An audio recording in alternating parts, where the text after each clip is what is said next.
Thank you for listening to IBPF Psych Byte series. I am pleased to introduce Dennis Gillan, who is issuing a call to action to men to get comfortable talking about and seeking treatment for mental health conditions. Dennis is on a mission to reverse the current trends in completed suicides and to seriously reduce the stigma associated with getting help for one's mental health. He will discuss what he has learned and how he has dealt with his losses as he has been tragically touched by suicide. He has worked on the suicide prevention hotline in Chicago, and he is currently on the board of the American Foundation for Suicide Prevention state chapter.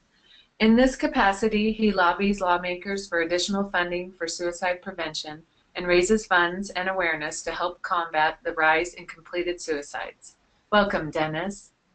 Well, Debbie, thank you for having me, and thank you to the International Bipolar Foundation for putting on these Psych Bites. This is important, and as you can see the title, it's men and mental health. You see what I did there? I used the MEN and mental to point out the mission I'm on. I think we truly need to get more guys involved in the issue of mental health. And being a guy myself, I know how passive aggressive we get when it comes to issues like this, when it comes to some topics maybe we're not comfortable with, but we have to get comfortable with talking about mental health, and I will show you exactly why. In the introduction you heard, I am on the board of the local chapter of the American Foundation for Suicide Prevention. Because of that work, I know these numbers. I know these numbers in my sleep. This is a number of completed suicides.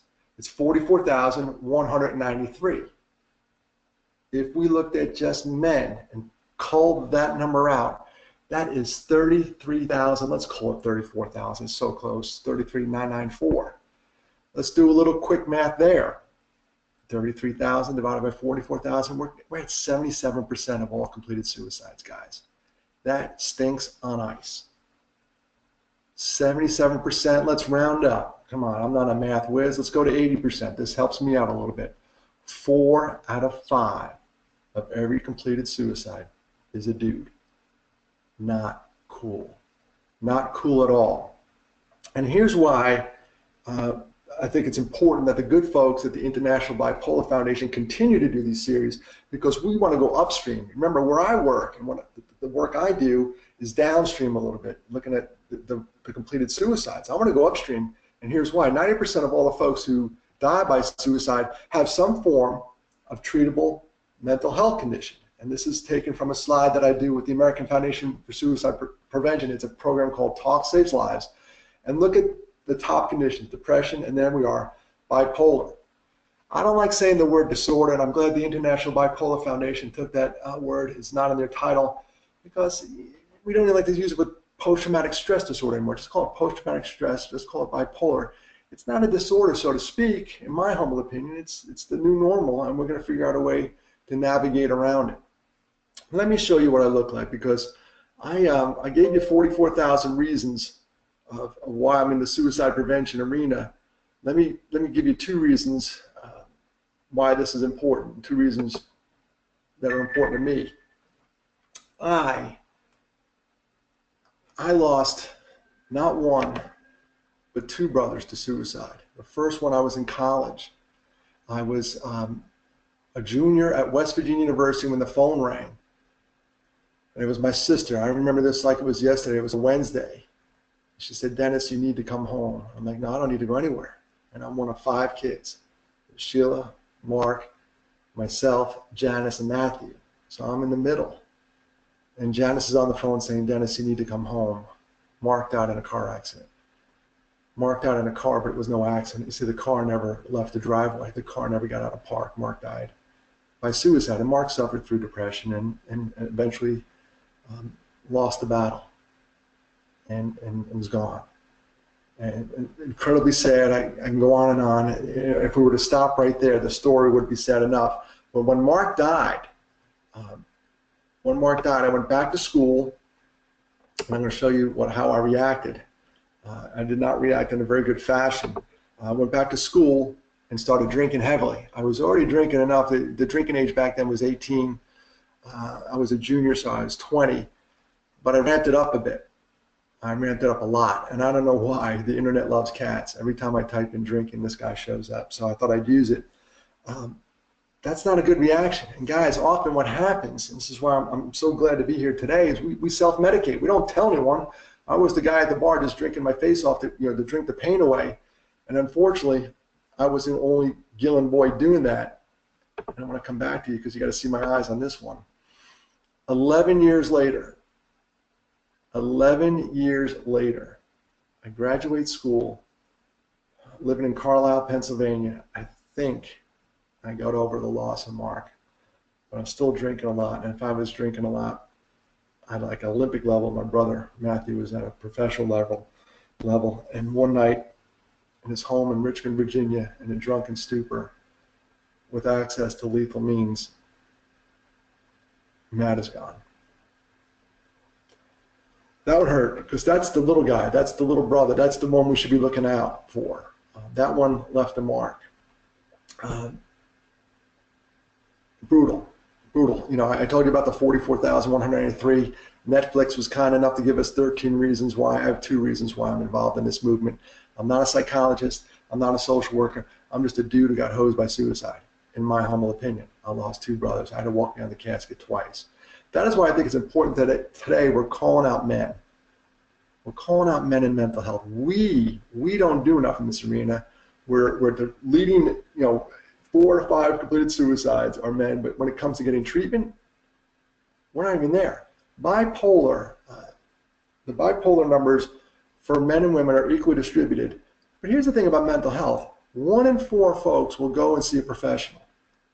After Matthew died, and this is important, after Matthew died, I stopped self-medicating, and this summer I will be 23 years sober. I was going through some stuff after Matt died, and it wasn't all good. And we all know alcohol's a depressant, so bye-bye that. And it wasn't a planned move. It was just, I need a break. I need a time out. And it's lasted this long. And I kind of like sobriety. In fact, I love it. Everyone loves it now. I drive them everywhere, but it's awesome. And then I went and saw a counselor. Now remember these numbers again. 1 in 4 folks with a mental health issue go and see a professional. Come on. That's ridiculously low. They're out there. We have access to them. If our employers have it, if you're in school, you have access to a counselor. And there were times I had no access and had to pay cash. And I believed in it so much that I paid cash for my sessions. That's how much I think about counseling. It was one of the best moves in my life. So if you say 1 in 4 guys go see treatment, I'm one of them. And look at me now. Look at those guns. Oh, okay, I just pulled a muscle. That hurt. Anyway, the point is go. Use the tools you have. If you have access to it, and I'm going to come back to the screen here and turn off the webcam, I'm going to show you this guy. If you have access to these tools, use them. Use them. Look at this guy. Use the tools you have. He has his baseball hat on backwards. He's got his hand around his head, and he's got sunglasses. He's got his hand over his eyes. He wouldn't have to do that if he flipped the hat around. If you just flip the hat around and put the sunglasses on. So if you have access to anything, and when I say anything, I want to come back to you folks live. I want you to see this. I want you to see my face because I get mad. I get fired up. I wouldn't say mad. Let's just say fired up about the subject. When I say anything, a small group. I know friends of mine who are in astronomy clubs. I meet every Friday morning with a small group, faith-based. I don't care what you're into. Get into it with other people. We need to interact. We need to interact, guys. And we need to be comfortable talking about mental health. We absolutely got to get our arms around this. If you suffer from some form of a bipolar issue, get involved with the International Bipolar Foundation. I got involved because of my suicide connection with the helpline at one time, the 800-273-TALK line. I did that while I was in Chicago. And then when I moved down here to South Carolina, I got involved in the American Foundation for Suicide Prevention. And one thing they did that was really cool recently, I just got back from Washington, D.C. for the 3rd year in a row. I got to go to D.C. and advocate on your behalf. What does that mean? I get to go and talk to legislators for more mental health spends. There's a lot going on right now politically. It's all over the place. And I got to go to Washington, D.C. and talk to our legislators. And part of the program while I was there, an International Bipolar Foundation, I'm sure you legislate as well. We'd love to see you. We were there with Mental Health America, NAMI, IBF. Here's your invitation right now. We all got to go up there and demand change. While we were there, and I don't care what end of the political spectrum you're on, I don't care. We had a program by David Axelrod. David Axelrod was a senior strategy manager for the Obama administration. So you got Obama's guy. Then we had Karl Rove on a panel. Karl Rove is a Bush guy. These guys couldn't be more polar opposites when it comes to political beliefs, but they have one thing in common. They both lost a parent to suicide. They had to deal with a mental health issue on the home front. And when Karl Rove wrote his book and told the world about his mother, David Axelrod was in the White House at the time and wrote him a note saying, hey, we have something in common. We have common ground. So that was really, really neat to see these two very different gentlemen, different political beliefs come together. And this is something we can all get our arms around and just push forward the need to, fund mental health, and two, I'm talking to you guys now, the need to talk about it. We need to get over this stuff. So here's what I want to show you, this slide. This slide makes all the sense in the world. I'm going to share my screen. I'm going to take me out of here. I want you to see this. This says it all. All right, I'm still on the fail guy. That guy still cracks me up. One day I'm going to run into that guy. There it is.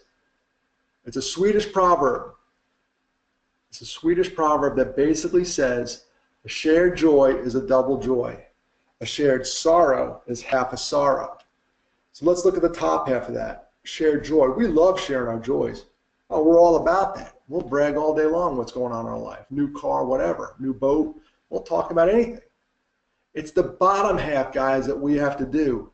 A shared sorrow is half a sorrow. A shared sorrow is half a sorrow. Every time, I'm coming back to you now, every time I talk about my brothers, every time I mention Matt and Mark in a public setting or a private setting, I do go around and talk. As many people as possible listen to me. I do Rotary clubs, colleges, you name it, I'm there. Invite me, weddings, bar mitzvahs, I'll do it if you want to listen. Every time I talk about my brothers and I talk about the sorrow, I cut it in half. A half of a half of a half. I'll never get to zero. I'm fine with that, to tell you the truth. I'm fine with that. I'll never get over the loss of Matt and Mark. It just won't happen. And that means they were significant to me. I have a new normal now. The new normal is life without Matt and Mark. I'll get over it. No, check that. Check that. I will never get over it. Never. I will get through it. And there's a big difference. What I look like on the other side, I don't know. I'm still on the journey. And I invite you to come along with me. And the first step in any journey is, one, let's admit we have an issue. Remember when Matt died, I went into a funk. Deep, dark, dark, dark place. The only way I got out was going to see a professional. You can do the same if that's you. You can do the same. Now, it's not all going to be Skittles and unicorns, I'll give you that. Life still comes at us, but not as bad. It helps to have people on your side. And when I say people, some days it was just my dog. It could be animals too, but just get in that network. Don't withdraw, don't isolate. I can go on and on about that stuff. Let me show you a brief picture of the boys. And this is why I do what I do, and this is why there's somebody in your life that needs you to get better. There's somebody in your life that needs you to speak about your mental health issues. I did this talk at a college, and it was boys and girls, it was fraternities and sororities, and later on that night I heard through the grapevine that one of the fraternity guys told his sorority girlfriend that he's been battling mental health issues for a while, and that's huge. This young lady thought a lot of the issues he was dealing with were because of her. He opened up. Now the relationship is better. I got that feedback. That's incredible. Let me go on about the boys. Let me show you my screen again. Oh, the boys. I'll see them again one day. I will see them again. I'm in no rush to, push the meeting up. But if you look at the picture of the three guys, that's my dad. My mom and dad are still alive. My dad lives in Wilmington, North Carolina. The boy with the darker hair is my older brother, Mark. The little towhead blonde, that's me. And on the far right, probably your left, is Matthew with the hat on backwards. Those are my brothers. Until we meet again, it's going to happen. But what I want to do, and this is the call to action for you guys. If you want to catch up with me later, or I want to leave on this screen here, here's the call to action. The call to action for men, and you don't need to see me anymore for this. You just need to act. If you are dealing with a mental health issue or even suspect that something is going on, think about it. If I break my leg, or I'll see swelling and all that stuff, but if something's going on with my mind, and people are starting to tell me this, please, please go see a professional. Please go get help. Please do what you got to do. We got to figure out a way, and this is the call to action, a way to put the men in mental health, and it's happening. It's happening right now, because when I told you I just went to go talk to my legislators in DC. This is my 3rd straight year, and every year I go to this thing, more and more men show up. The first year it was probably 80% women. Second year is a little better. Third year it's a little better. More and more dudes are coming out for this stuff. So the call to action is this: get off your butt, get help if you're suffering from a mental health condition, and if you think one of your buddies is suffering from a mental health condition, get in front of them, ask them the question. At least in the suicide prevention world, we ask them some really hard questions like, are you thinking about suicide? But go with them to get help. There's the call to action, guys. It's time we get off our dufts and do something about our mental health, because I'm going to circle this thing all the way back. 80% of the completed suicides is ridiculous. 44,193, 34,000 of those are guys, and 2 of them were my guys, Matt and Mark. Do something, guys. Get off your butts and do something about your mental health. Thank you, International Bipolar Foundation. I am done. Thank you, Dennis. We appreciate it.